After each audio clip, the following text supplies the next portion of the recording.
Allez, je vais vous faire une confidence. Comme proviseur, j'ai un petit vice. Un vice très moderne. Tous les matins, j'allume mon ordinateur et secrètement, j'espère voir quoi?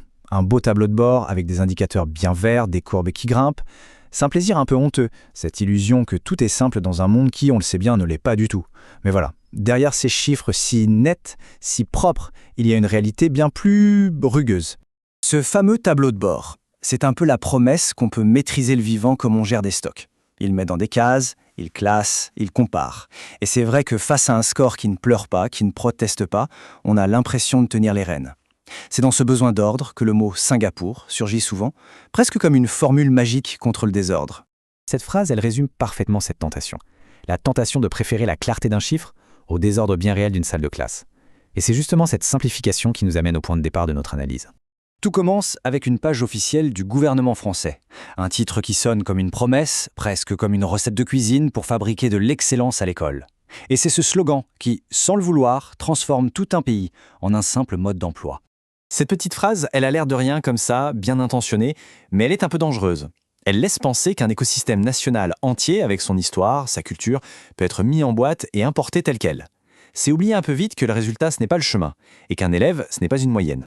Alors, pour y voir plus clair, il faut d'abord remettre le fameux classement PISA à sa juste place. PISA, ce n'est pas un film, c'est un instantané, une photo prise à un moment bien précis. Et comme n'importe quelle photo, elle a de la valeur, bien sûr, mais elle ne dit pas tout. Le point clé, il est là. C'est une méthode solide, oui, mais qui capture une population bien définie à un instant T. Par définition, elle ne peut pas tout voir. Elle ne voit pas les marges, les absents, les invisibles du système. C'est un cliché, au sens photographique du terme. Et il ne faut surtout pas le confondre avec le reportage complet. Et voilà tout le problème. En se focalisant uniquement sur le score, on admire une photo parfaite, mais on oublie de se demander qui est hors cadre, qui est fatigué, qu'est-ce qu'il a fallu endurer pour obtenir ce sourire de façade. On finit par transformer un cliché en fable et une simple moyenne en vérité absolue. Bon, maintenant, plongeons au cœur du mécanisme. Si on veut vraiment comprendre ce qu'il y a derrière ces scores, il faut regarder là où les classements ne regardent pas. La deuxième journée de l'élève, celle qui commence quand la première est censée être terminée. Le contraste est vraiment frappant. D'un côté, la journée officielle, en uniforme, dans des salles de classe bien éclairées. Et puis, le soir, une autre journée qui commence. Dans une ambiance plus feutrée, payante, souvent axée sur la répétition intensive d'exercices. C'est le monde des centres de soutien, ce qu'on appelle la tuition. Et attention, ce n'est pas juste un petit extra. Les propres statistiques de Singapour le montrent. Ces cours privés sont un vrai poste de dépense, planifié et majeur pour les familles. Ce n'est pas un luxe, c'est une strate essentielle du système. L'excellence, elle se fabrique aussi là, dans ces heures invisibles.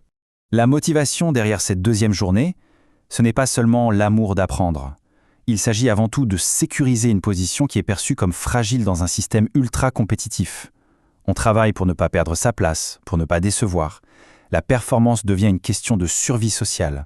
Et tout ça, ça s'inscrit dans une pression culturelle beaucoup plus large, une pression qui porte même un nom.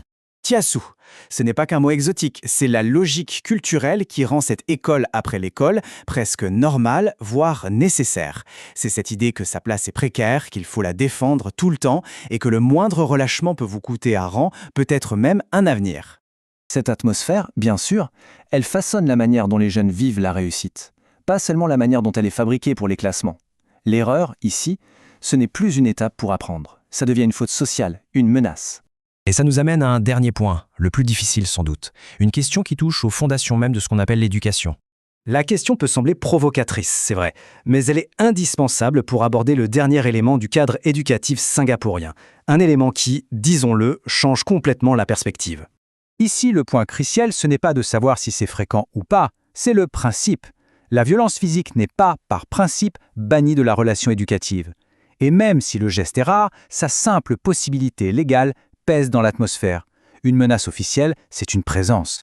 Je ne demande pas qu'on renonce aux méthodes ni qu'on brûle les tableaux de bord, mais qu'on cesse de confondre un score avec une enfance et qu'on regarde aussi ce que la performance coûte quand l'école continue après l'école, quand le kiasu met la peur de rater dans la nuque et quand la douleur physique n'est même pas bannie par principe.